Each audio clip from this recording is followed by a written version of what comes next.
안녕하세요. 속까지 예뻐지는 산모니까 이야기 박유미입니다. 이번 시간에는 속까지 예뻐지는 이야기인데요. 제가 정말 많이 하는 소음순 수술에 대해 알려드리고자 하니까 끝까지 집중해 주세요.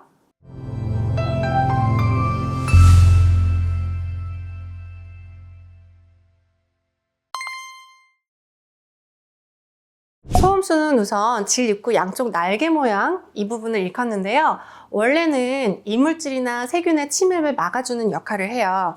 평균적으로 소음순의 모양은 평상시 그 바깥 대음순 안쪽으로 날개가 들어가 있어서 움직일 때 쓸리거나 바깥에서 보이지 않는 편인데, 여기에 변형이 일어나거나 늘어지거나 비대해지거나 비대칭적인 모양이 되면 일상생활에 불편감이 생기게 되겠죠. 특히 레깅스나 꼭 끼는 바지를 입고 있을 때, 아니면 오래 앉아서 생활하는 경우에 말 못할 불편감이 있겠죠. 이 부위가 통풍이 잘 되지 않는 습한 환경이 되거나 잦은 마찰이 일어나면 지렴이나 방광염이 더 작게 찾아올 수 있어요. 그래서 만성지렴이나 잦은 방광염에 시달리는 경우 저는 소음순 모양의 문제는 아닌지 한번 고려해 보셨으면 좋겠습니다. 또 성관계 시에 소음순이 내부로 말려 들어가는 경우도 있는데, 이때 성감이 좀 떨어지기도 하고요.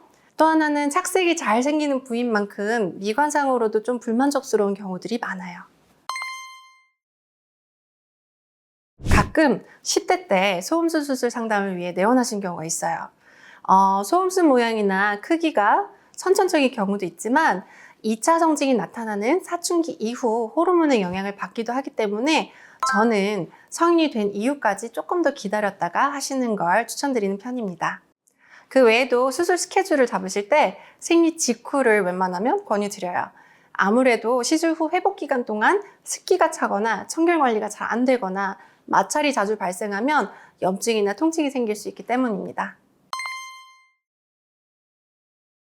아까 얘기 드린 호르몬의 영향이나 외상 후 유착이나 흉터, 노화, 장기간 누적된 생활 습관 등의 영향으로 소음순의 모양이 변할 수 있지만, 수술 후에 이런 외부의 자극이나 영향을 받는 소음순의 면적 자체가 적어지기 때문에 이전처럼 다시 커지는 경우는 드문 것 같습니다.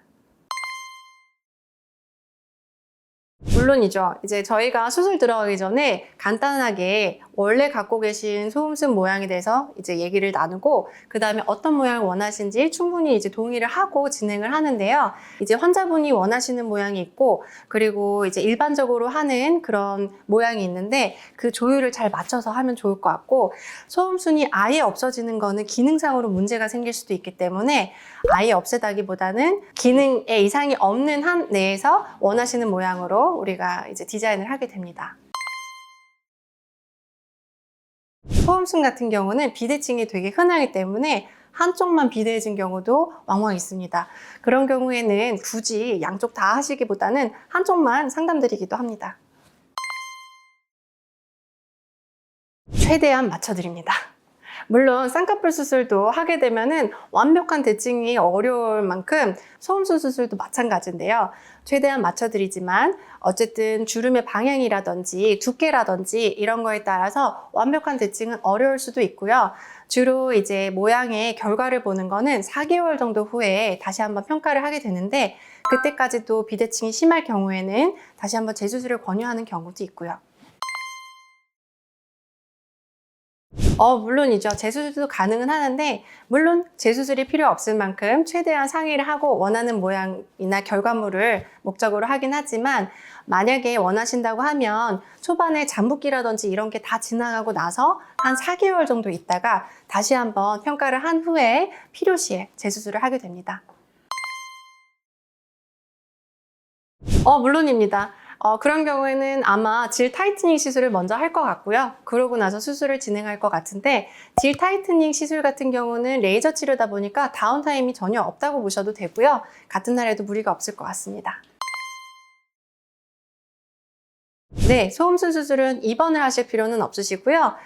물론 수면 마취가 깨는 시간도 있고, 이제 혹시라도 통증이 심한 경우에는 좀 지켜보다 가시는 경우도 있지만, 일반적으로는 당일 퇴원 가능하십니다. 너무 부득이한 경우에는 수술만 하고 이제 다시 가시는 경우도 있기는 한데요. 그래도 제가 원래 모양도 알았고 수술을 한 당사자다 보니까 다음날 그리고 일주일 정도 후에 경과를 보는 거를 꼭 권유드립니다. 소음순 수술은 기존 단순 절개 방식이 아니라 미세절개 레이저를 이용하면 이전보다 훨씬 간단하고 덜 아프게 더 예쁜 모양을 만들 수 있습니다. 저희 병원에서 사용하는 레이저는 베살리우스 레이저인데요. 기존 장비보다 낮은 50도에서 60도의 열이 자극 없이 효과적으로 전달되기 때문에 절개 부위에 흉터가 남는다거나 울퉁불퉁해질 걱정이 적어요.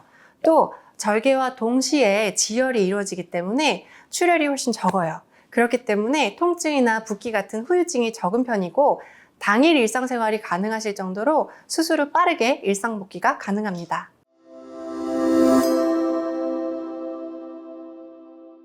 이번 시간에는 연세 아름다운 산부인과만의 소음순 수술에 대해 알려드렸는데요. 혼자 고민하시다가 우연히 저희 영상을 보신 분들은 궁금한 것들이 더 많으실 거예요. 댓글로 남겨주시면 제가 답변 달아드리겠습니다. 지금까지 산부인과 전문의 박유미였습니다.